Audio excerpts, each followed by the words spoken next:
Man has been on this earth millions of years, exploring the planet, building civilizations, killing and creating in an endless cycle. Man first went into space starting almost 80 years ago. Think about it. We spend all of this time getting around our own planet, arguing over the smallest bits of land. But when we finally set our mind to space travel, it only took us a few decades to get where we wanted to go. I'm proud to say my grandmother was one of those that helped us to get there. She started out back in 1959, fresh out of college, as an intern for NASA. The space race was already going strong, the US versus the Soviets, and she managed to get right in the middle. Graham stayed there 40 more years, only retiring right before Y2K.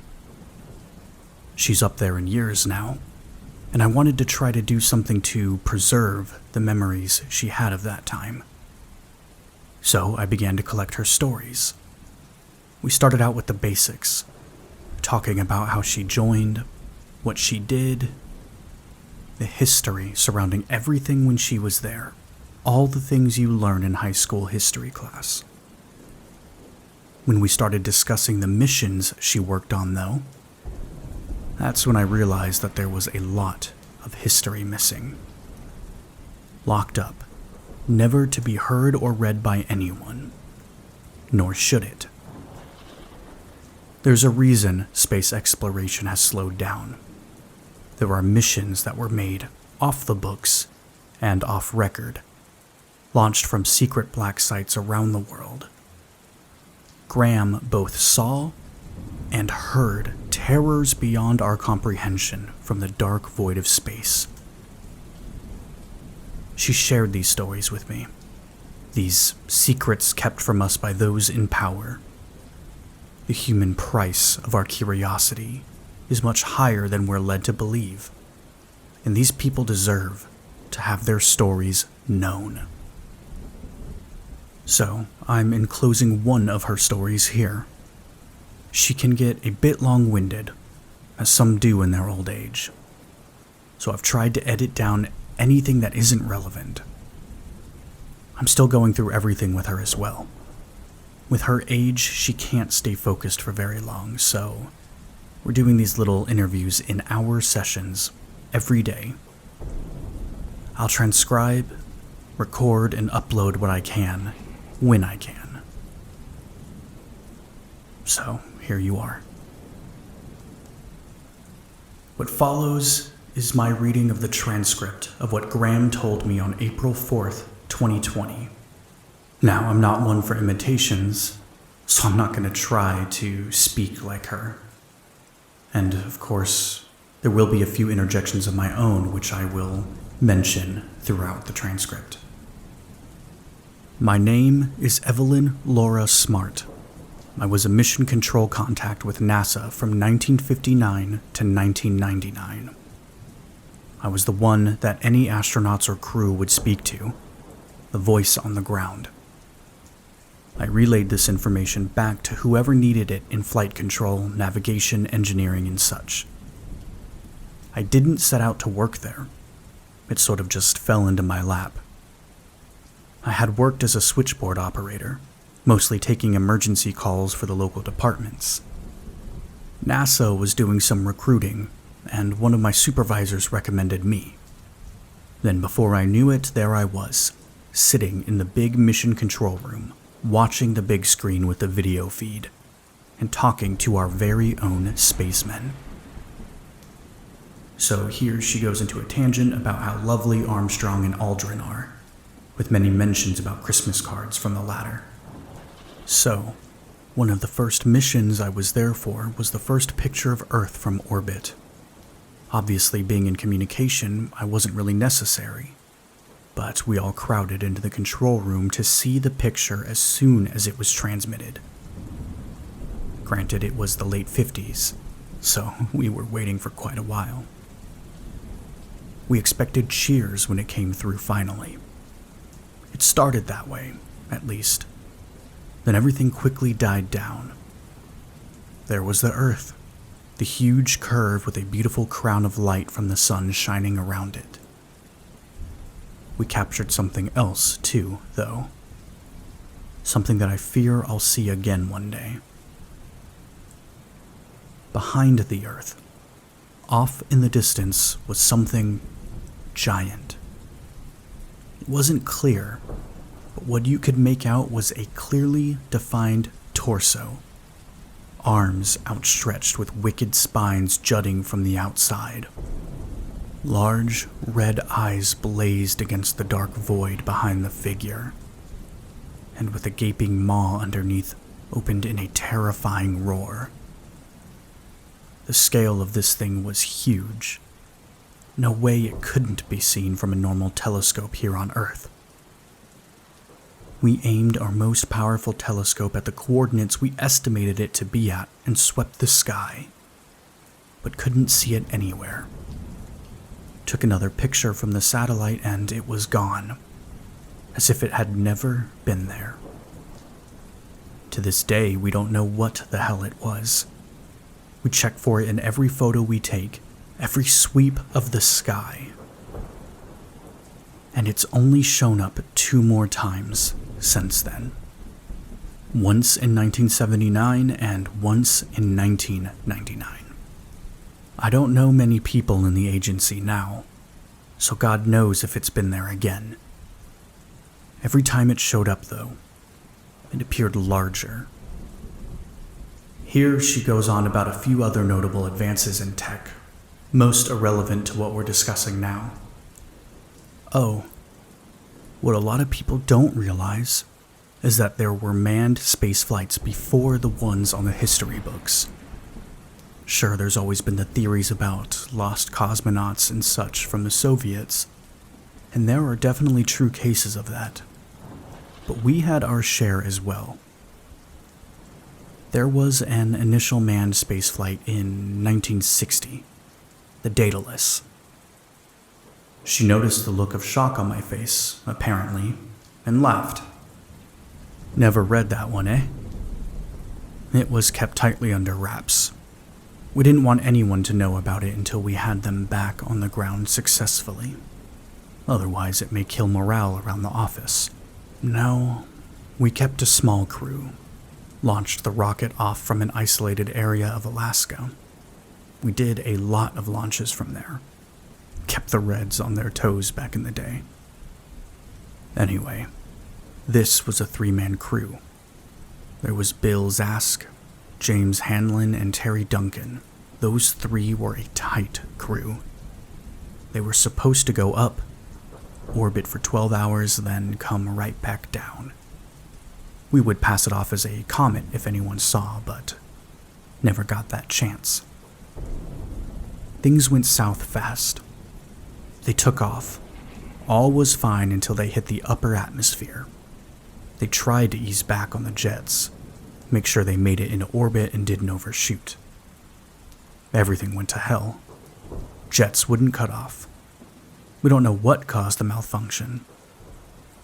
I heard them shouting, trying to fix the issue. It didn't happen. They flew straight through, getting just enough adjustment from the orbital pull to shoot off course and toward the direction of the sun.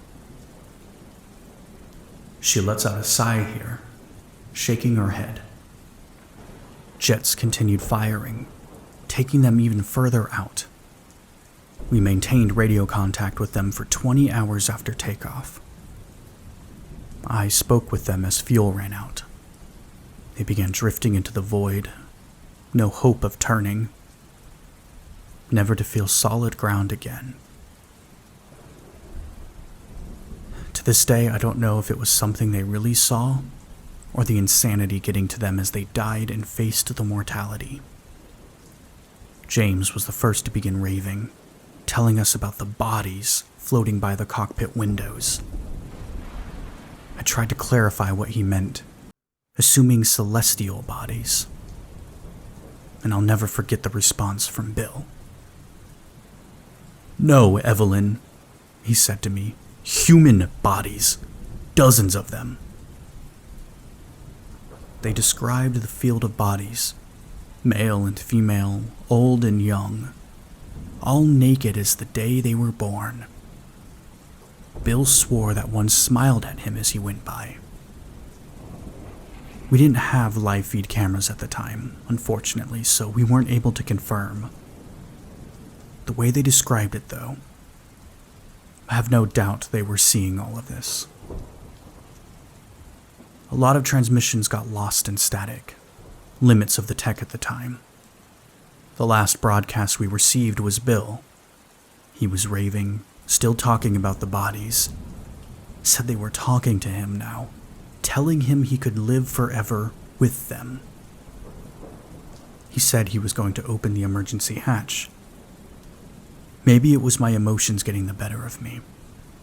Right before he opened it and static took over, I swear there was another voice. She drifts off and stares out of the window next to her. The sun went down an hour ago. Stars were plainly visible, shining in the inky darkness. I asked her what the voice said. It's ingrained in my head. I can hear it clear as that moment 60 years ago.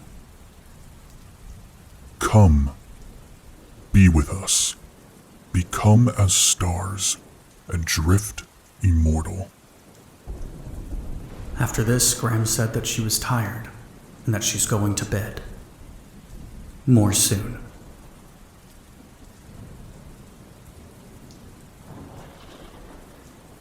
Graham is in one hell of a mood today. Not sure if she's just feeling better than usual or something has got her riled up. Either way, she's letting her feelings be known.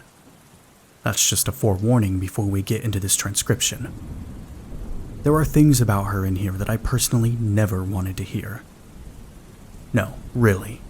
She can tell me how she saw eldritch beings in the vastness of space, and none of that is as terrifying as her talking about hooking up with astronauts in the training areas.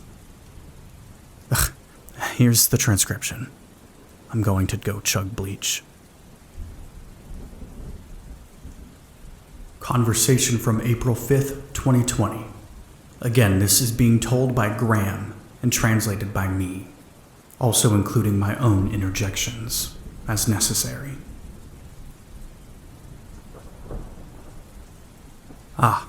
You want to hear more? Alright.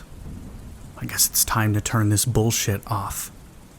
Live through the damn missile crisis, and I'm going to get taken out because nobody is competent enough to stay in their damn houses. Graham has been cursing like a sailor all day. She only does this when she's either very happy or very anxious. Oh, and she's referencing the pandemic. Is that still going on for those that are listening? Anyway. So, let's see. I told you we had some crews up there already, yeah?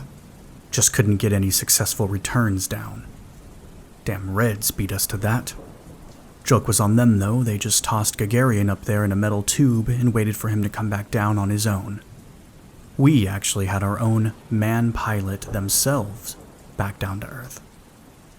Now, how's that for you?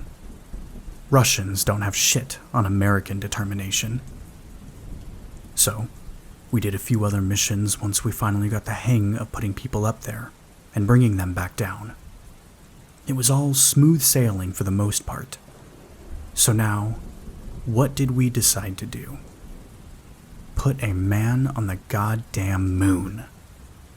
She gets up and goes to the kitchen, returning with a bottle of red wine in a comically large glass. I mentioned to her that it's only around 2 in the afternoon. I worked with astronauts, darling. Days don't matter when you're orbiting the planet. Anyway, it was 62 that we crashed a vessel on the far side of the moon. That was something of a test run, I suppose. Seeing just how bad we could crash and burn something before we tried it again with people inside. We had the Ranger 4 vessel that we sent up there. Had to do a flyby of the moon for a bit and take some photos before dive bombing it to the surface and taking some pictures for us there. We never released those to the public. Scared the hell out of all of us in command center when they transmitted back. Keep in mind, all the pictures we had at the time were black and white still. No color photography on that scale yet. So, Ranger 4 lands there and immediately begins snapping pictures. All of us are standing around, expecting to see a barren expanse of gray rock. Nothing all too special.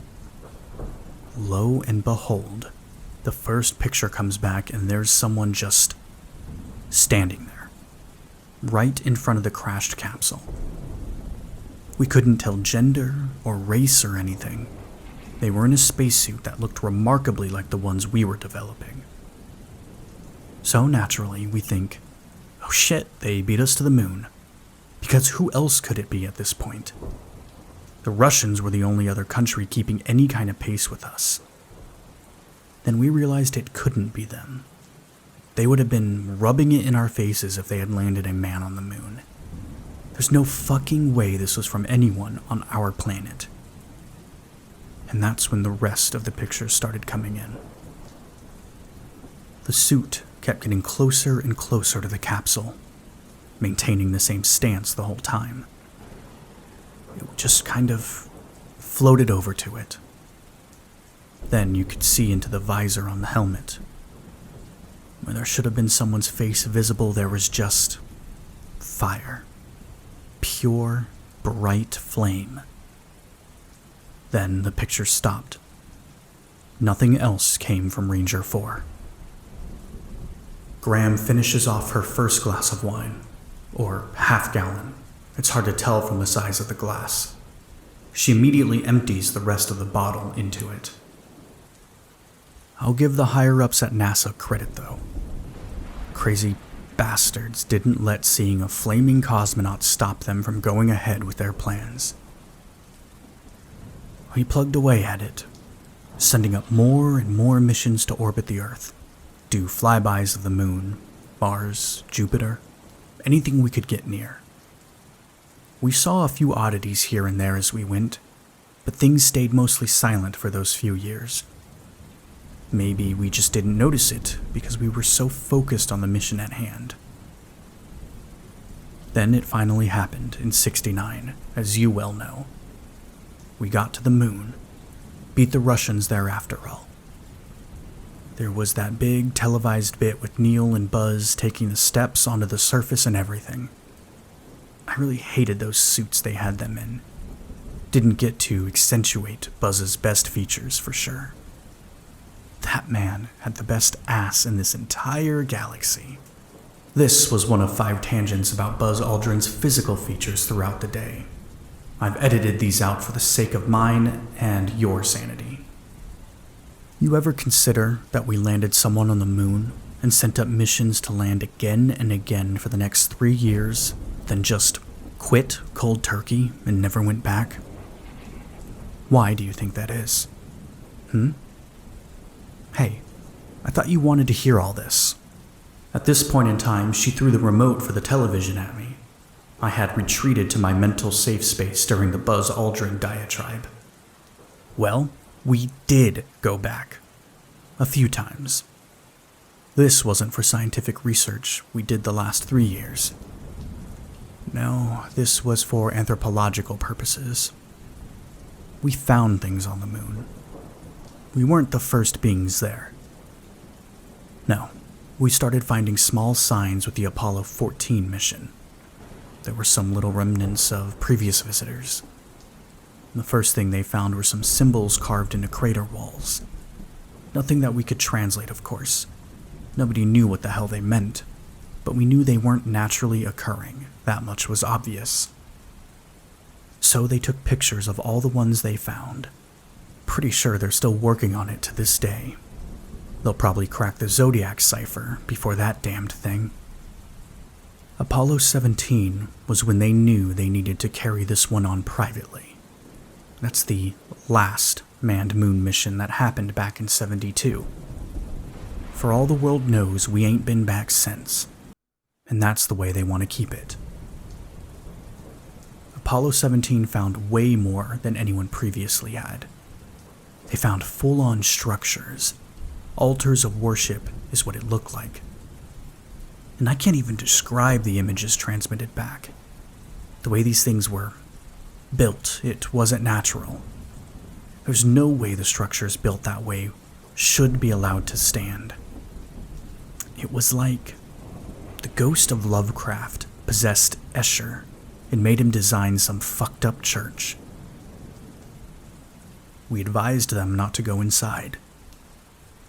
We would send another mission up there with some better training and equipment to document all of this. That's where Apollo 18 through 22 came in. Before they left, though, they photographed the structure from every angle. We didn't notice until the end that it appeared absolutely identical, no matter what angle it was viewed from. 100% symmetrical. Everything aligned perfectly, no matter how insane it was built up. Graham finishes the second glass of wine, leaning back in her chair. Well, I believe that's enough wine for 1 hour. Time for a good nap. All that talk of buzz got me thinking about the old days. I turned off the recorder and ran from the room. I could still hear Graham cackling from downstairs.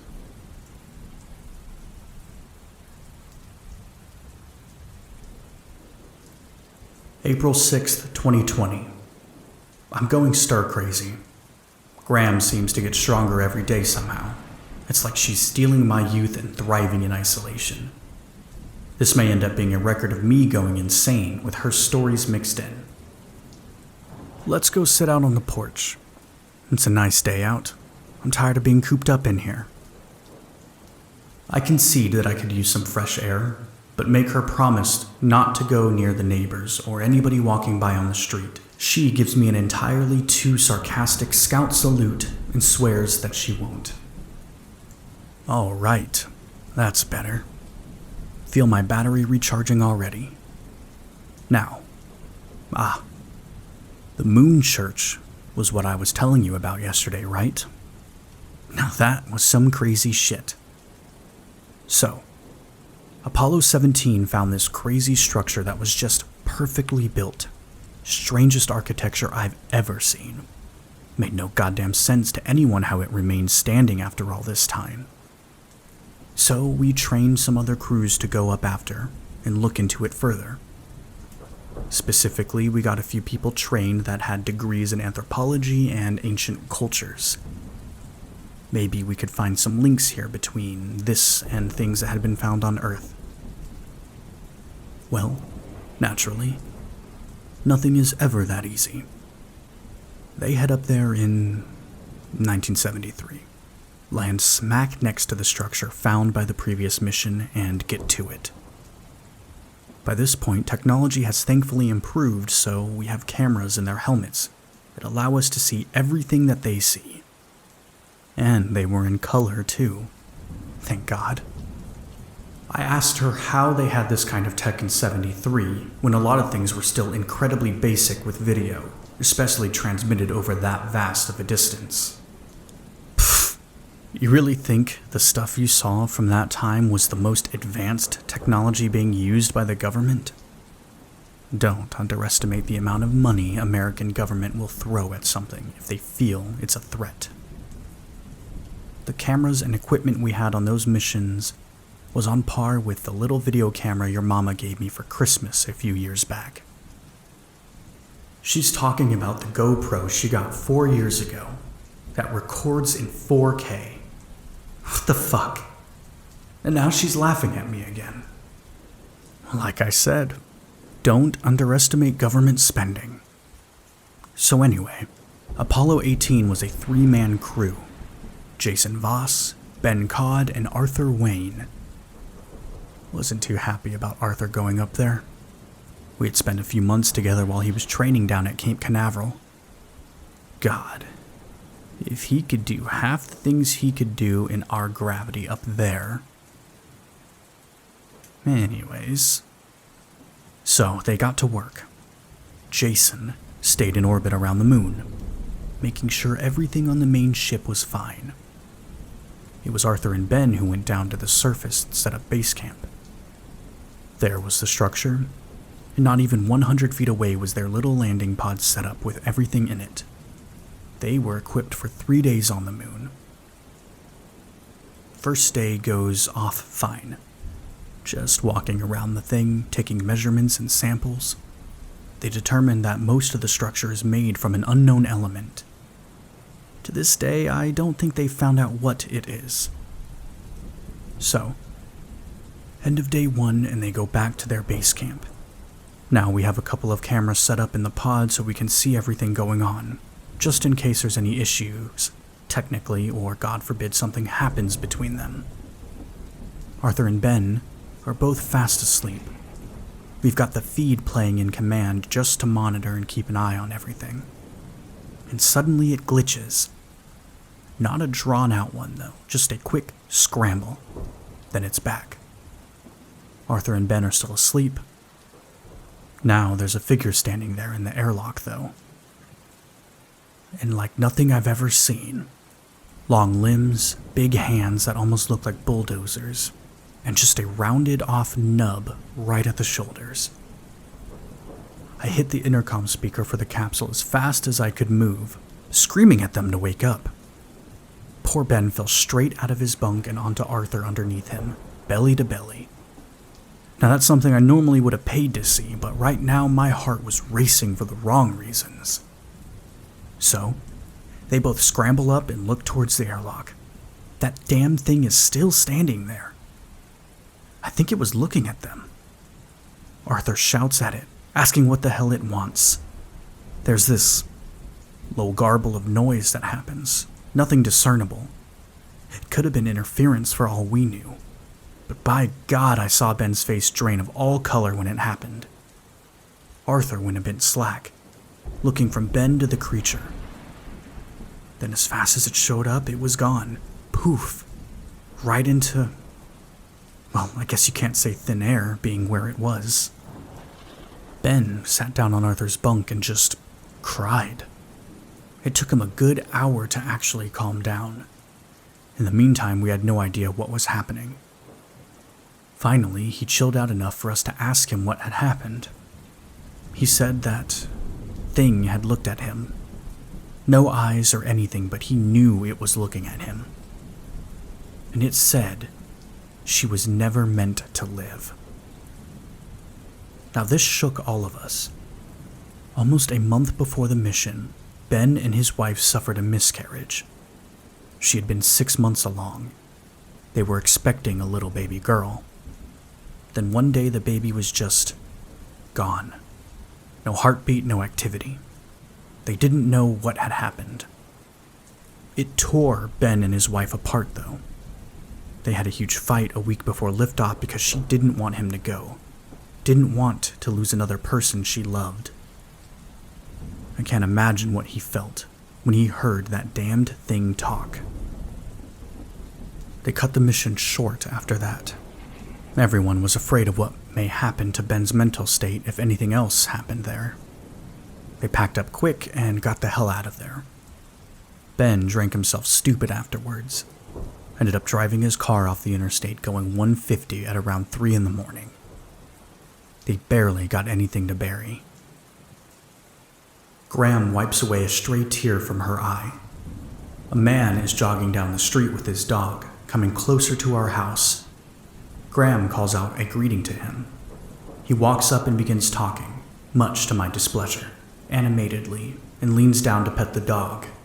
I remind her we're supposed to be distancing, just to be safe. Sorry, Jerry. My grandson here is a hard ass. I'll see you some other time. Anyway, that was the end of Apollo 18. Not a whole lot found out, but we were ready to go try again. I was just grateful that Arthur made it back in one piece. We were actually engaged, you know, way back in the day before he went back up on the 19 mission in 74. I was a bit surprised at this. As far as I was told, Graham had never been married, and my grandfather had been killed in a car accident not long after she found out she was pregnant with my mother. We spent a lot of time together. It was lovely, and I miss that man. So Arthur and Jason volunteered to go back on the 19 mission. I think Arthur was determined to get into that structure and see what exactly was going on with it. They had a new recruit with them as well, Paul Orson. He was a former Green Beret during the Vietnam War. Tough son of a bitch, and not one for conversation. They didn't know what they would find though, so they wanted someone with combat training to go up. Everything goes as normal. It's old hat at this point. They land in the same spot for the base camp, Arthur and Paul this time. They got there on day 1 and set everything up, then decided to just rest up for a few hours and go straight in. Well, they didn't realize they needed to find a way in first. Apparently, in all this time researching the structure, everyone just assumed there would be a door somewhere. No such luck. Every wall on the outside was smooth, no cracks or seams signaling a door. And they searched every damn inch of that thing, but there was nothing to be found. Lo and behold, I'm watching in on Arthur's camera while he was walking around the structure. Even in low gravity, he had 2 left feet. He tripped and fell straight through the wall. We thought we had lost him for a minute. It looked like the camera had hit something and shorted out. Then he asked us if we were seeing it too. The interior of the structure was larger than the exterior. Way more room to move about. Lights hung in the air like stars, bathing everything around him in a soft glow. It was like its own miniature galaxy contained in that one building. Probably one of the most beautiful things I'd ever seen. Arthur backed out then, wanting to make sure he could travel freely in and out of the structure before he got trapped there. And it seemed to work fine. It was like there was a portal, a thin veil where it looked like a wall but wasn't. He grabbed Paul, showed him what he had found. Don't think he was too impressed. More like he was ready to shoot it if he could have found a gun. Exploring it further, they found a small spiral slope, almost like a ramp that went downward from the main chamber. They followed it for probably an hour before it got anywhere, seeing more of those strange symbols all over the walls on the way down.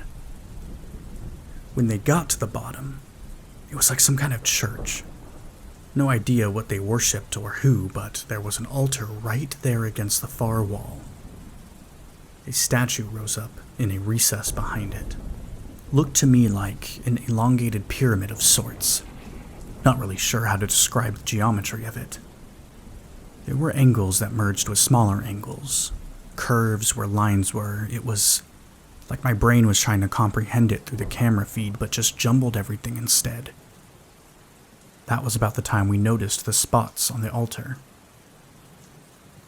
Now, we're not 100% sure to this day what it was, but we had a good enough guess. It was dried, had obviously been there for quite a long time, but it still had that rusty red color that only comes from dried blood. It was splashed all over the place up there, like someone had slit the jugular and waved all about up there. Had to have been gallons spilled. That was enough for the 2 men for that day. They headed back up to the base camp to make a record of what they found and go back to sleep. They were out for maybe 2 or 3 hours when it happened again. Just like before, the camera glitched and that thing appeared. It wasn't in the airlock this time though. It appeared right next to their damn bunks. We tried warning them, but it didn't seem to work. It's like our speakers were jammed. We were only able to watch in terror. That thing leaned over Paul and said something to him in that garbled noise we heard last time. God knows what it was. Then it was gone again, nothing there. Paul got up and started putting on his suit to go outside then. I kept hitting the button trying to ask what the hell he was doing, but got no response. Our line into the main capsule was dead.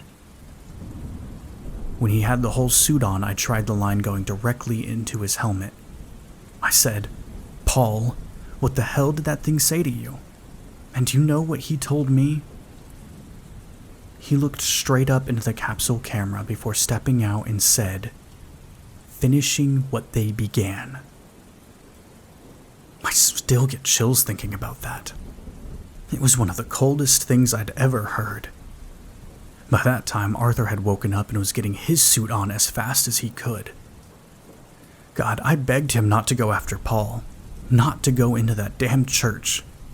Whatever was done in there was bad, and there wasn't going to be anything good coming of it now.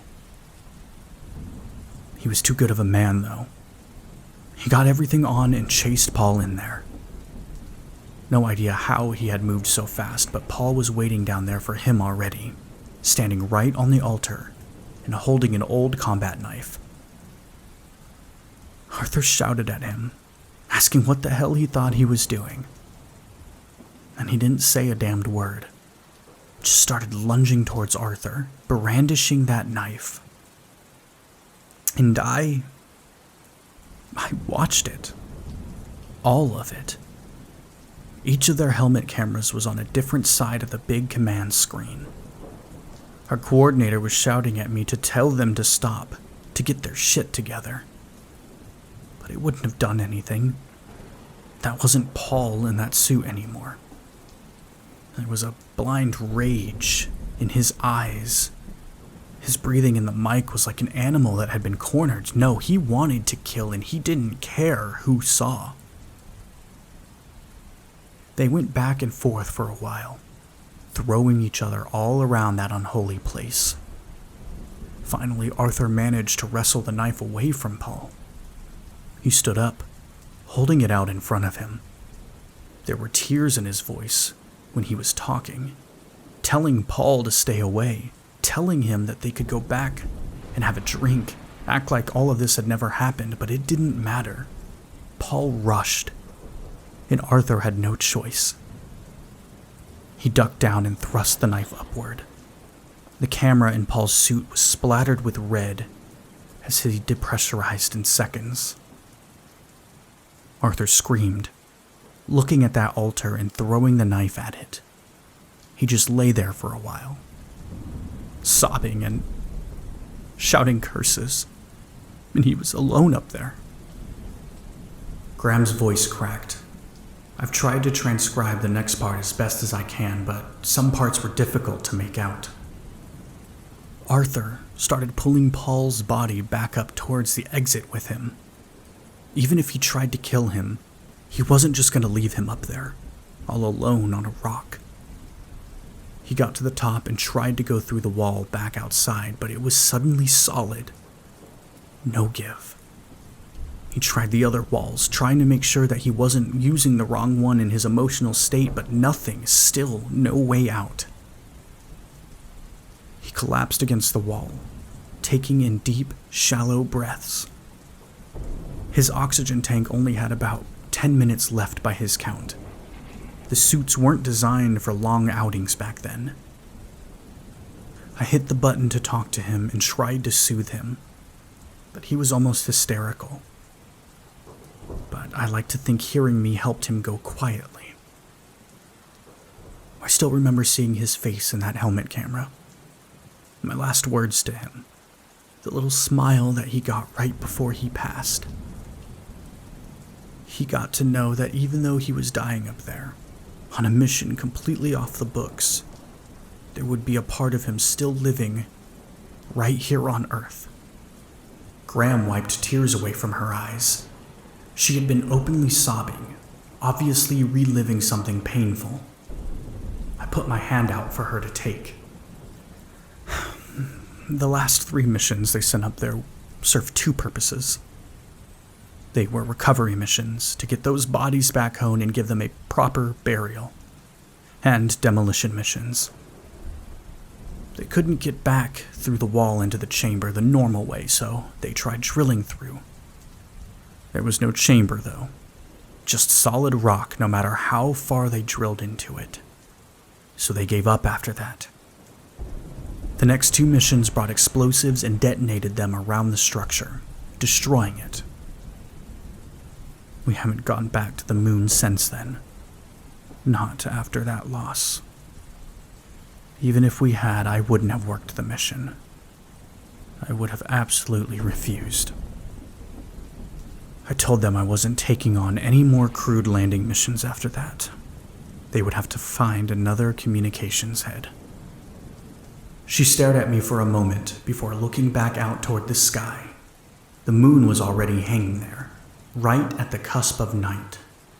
She let out a long sigh. Some nights I look out at the moon and I think maybe he's still out there watching over me, watching over us. He'd be so proud that I'm finally telling someone this. We had always talked about having a family and grandchild one day. I think he's up there right now, giving that silly grin he always had. And I'm sure he's proud of you, wherever he is. Graham looked for a moment more as I sat there, stunned. Then she got up, gave me a hug, and went back inside to get ready for bed.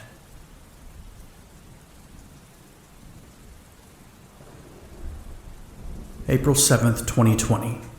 I'm going to give Graham some space today. She still seems a bit out of it from last night. She stayed up to watch the pink moon.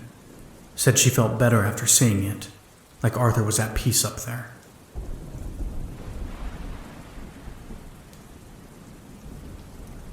April 8th, 2020. She's back to her normal self. Well, look who's finally up. Thought I was going to have to draw a pentagram on the floor and summon you down here. Grab me that loaf of bread off the table.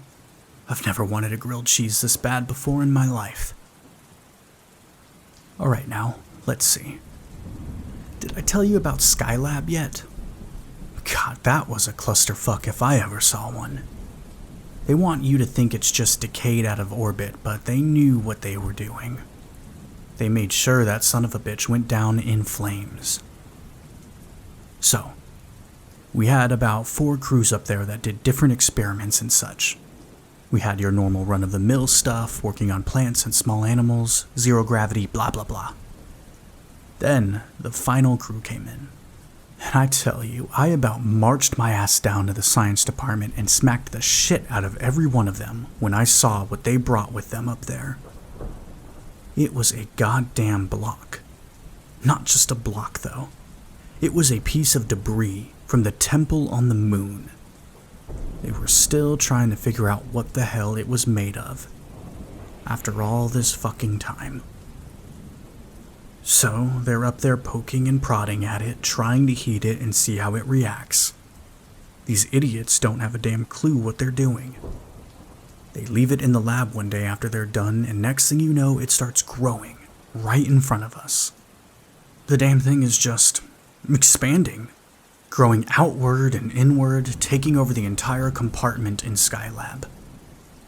We don't understand how it's been in storage for so long and is just now starting to do this. Maybe it was the proximity to the moon or something. Maybe whatever they were doing to it, I don't know. That thing took over half the station by the time 24 hours had passed. Graham gesticulates wildly, stretching her arms out to show some measure of what had happened. So this thing is turning the station into a new version of the Moon Temple. There's protrusions coming from it, odd angles sloping off here and there. It looks demented. They thankfully hightailed it out of there on the main shuttle right after it happened. The structure just kept taking more and more of it as it went. The cameras inside were still giving off a feed, and that's the weird part. No matter how much this thing took over and reshaped all the metal and tubing of the station, the cameras kept going. We saw the small galaxy form right there in the lab. The crew quarters ebbed and changed, stretching until they resembled a hall of worship. That damned altar appeared at the end. The very same one. That was what sealed the deal for the superior officers. Skylab was obviously a lost cause. We didn't know how long this thing would keep growing up there, or what it would latch onto next. So they started working on sending a probe up there carrying a payload. They were going to knock it straight out of orbit, either let it drift off into deep space or burn it up in the atmosphere. The whole time they were doing this, we were watching the cameras. And I saw things on there. Things that weren't meant for the human eye to see. On occasion, the feed would blink, and the altar hall would be filled with a writhing mass. Creatures that looked like the same one that appeared on the moon. They would be fleeing, swirling around one another in a throng. It was some worship ritual or something. I don't know. Just as soon as it started, it would blink right back out. There were other creatures. Masses of darkness, tendrils of light stretching from them. It didn't seem right for the space they were in, like they were somehow larger than the station yet microscopic. They devoured one another with no care. It was its own contained environment up there. Finally, the payload was ready and sent up.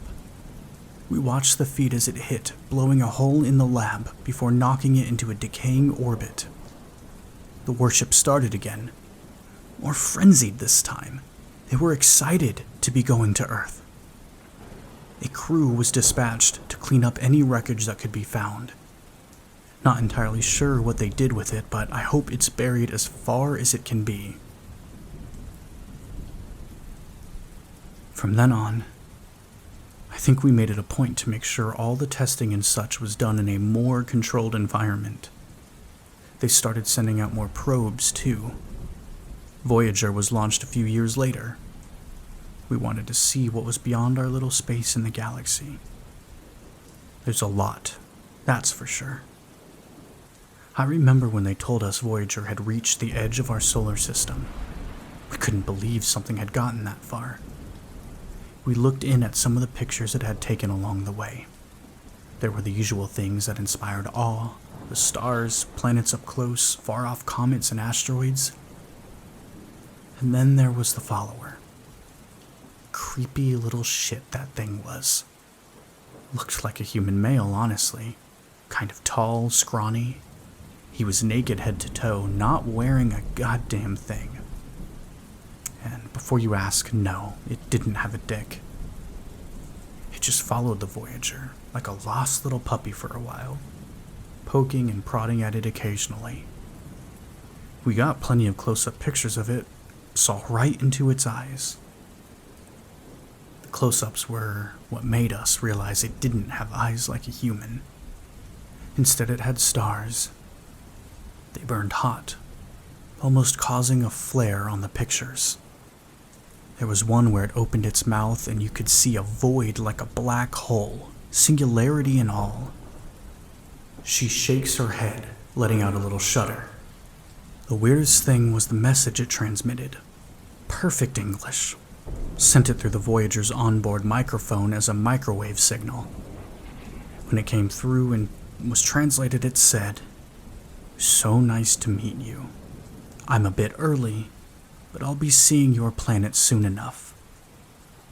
And that wasn't even the scariest thing Voyager picked up, though.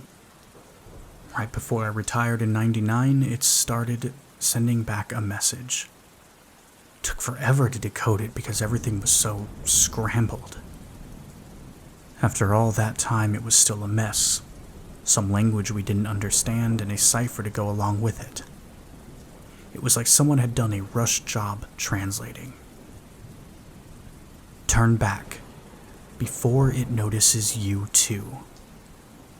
That's the message. Graham said she wants to go get some air. I notice she's taking more time than usual to move, like it's hurting her. I ask if she's okay. "Oh, these old bones are better than you'll ever be. Now, I'm going for a walk. We'll finish this up tomorrow."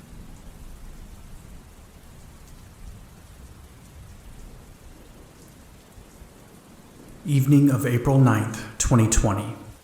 Graham asked to sit on the porch and watch the moon tonight. Says this is the last of her stories. can't believe I've been retired for 20 years now. Seems crazy at this point. Leaving the job, helping raise you kids. It was worth it though. You turned out okay. So, there's two more things that happened right before I quit. One is a direct result of the other. Care to hear? Okay, so in '97 we put the very first rover up on Mars. We started looking to see if it could support life up there. You know, trying to expand out beyond our own planet. Hell, it's already too crowded here. Has been since man first walked. Best thing about all this social distancing is I have an excuse to tell people to fuck off. Pathfinder was something though. Ugly little contraption, you wouldn't think it could get 10 feet, much less across a barren planet full of dust and rocks. But damn, that little thing moved. It was zipping here and there across the land, taking pictures and videos, scooping up samples and analyzing them right then and there. Wonder of science. So we're looking at all these pictures being sent back, amazed at everything we're seeing. There's huge sand dunes, cliffs. This place is like a giant desert, but it's beautiful. That was when the first storm moved in. Storms up there aren't like ours. There's no rain, just wind and lightning. The wind stirs up, and sand makes it hard to see, blocks out most of the light. So Pathfinder is up there, sand and dust swirling around, and in a flash of lightning you see this towering figure. It was thin and incredibly tall. Everything about it was disproportionate though. It wasn't until the next flash of lightning that we connected it. It was another one of those damned things from the moon. The ones that appeared when Skylab turned. This one was so much bigger though. At least 10 times the size of the first one we saw. When this one spoke, we all heard it. It wasn't some garbled mess of noise this time. It was plain as day. After it happened, we all realized that we hadn't heard it out loud though, but in our own minds, each one hearing the same thing. The temple will live on. We ruled and shall rule again, worshipping amongst the stars. Then it was gone along with the storm. Never saw one as large as that again. Haven't seen any of them since then, actually. Pathfinder didn't have any other encounters up there the entire time. And as far as I've heard from the folks that are still working, they haven't found anything else out of the ordinary. NASA made it a point to contact the other countries and tell them about the temple at that point. Naturally, the Russians already knew about it, the bastards. Turned out they had gone up to the moon at some point and found the ruins of the temple up there. Took some of it back with them and ended up having it lose all kinds of control back in '86. A lot of lives got lost up there because they didn't know what they were fucking around with. They were experimenting with it in some underground lab when it went out of control. But of course, what's their first reaction when a fucking space temple and those damned things show up in their backyard? Well, they nuke that thing straight to hell, killing a ton of their own citizens, and covering it up as some reactor meltdown. The footage they showed us, the real footage I mean, I'll never forget. Those bastards didn't even nuke it right away. That's why there was so much fallout. They let it go on for at least a week, absorbing everything and recording what happened. There were people inside that altar room when their worship session broke out. Those poor souls deserved so much more mercy than anyone could give them.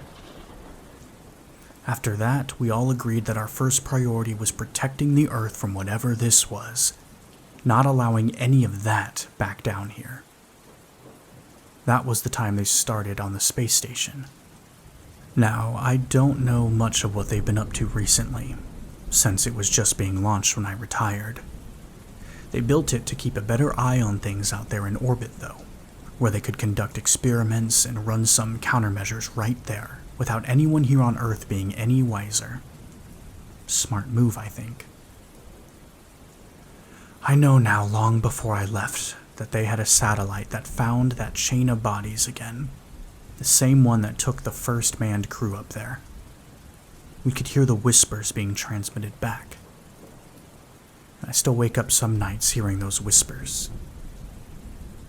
Come to us. Be sacrifices. Float eternal as a living altar to them. Them? I ask her.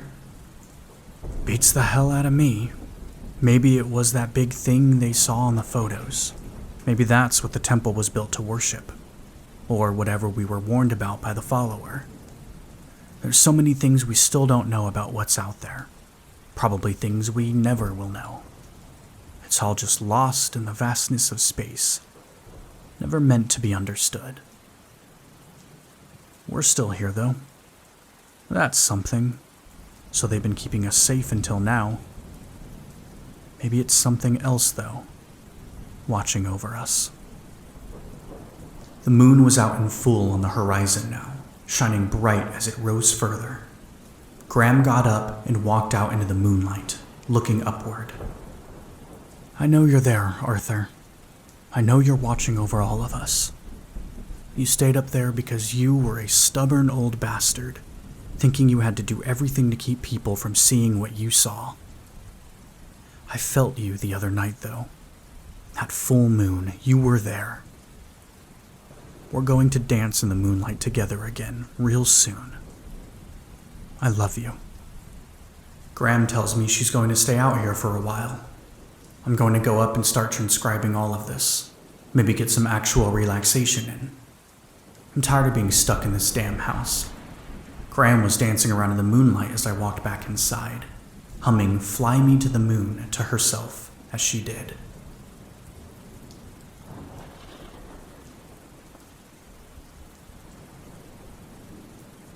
April 10th, 2020. Graham passed away early this morning. I had walked into the kitchen for a drink and noticed the front door was still cracked open. This wasn't normal for 2 a.m, so I walked out to check. Graham was sitting in her rocking chair on the porch, drenched in bright moonlight. She had a smile on her face. She died peacefully in her sleep, carried off into the moonlight by the one she loved.